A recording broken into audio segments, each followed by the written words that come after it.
ঝিনাইদহের কালীগঞ্জ উপজেলার মালিয়াট গ্রামে জমি সংক্রান্ত বিরোধের জেরে প্রতিপক্ষের লাঠির আঘাতে নায়েব আলী মোল্লা নামে এক বৃদ্ধের মৃত্যু হয়েছে। বুধবার সকাল 11টার দিকে মালিয়াট গ্রামে এই ঘটনা হয়। স্থানীয়রা জানান, নায়েব আলী মোল্লার সঙ্গে দীর্ঘদিন একই গ্রামের ইউনুস আলীর জমি নিয়ে বিরোধ চলে আসছিল।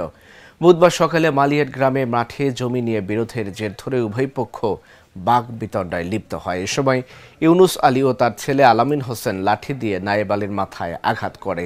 এ সময় মাঠে নায়েব আলী মাটিতে লুটিয়ে পড়ে। পরে খবর পেয়ে স্থানীয় ও তার স্বজনরা গিয়ে তাকে উদ্ধার করে কালীগঞ্জ উপজেলা স্বাস্থ্য কমপ্লেক্সে নিয়ে এলে কর্তব্যরত চিকিৎসক মৃত ঘোষণা করেন। কালীগঞ্জ থানার ওসি শহীদুল ইসলাম হাওলাদার বলেন, খবর পেয়ে ঘটনাস্থলে পুলিশ পাঠানো হয়েছে।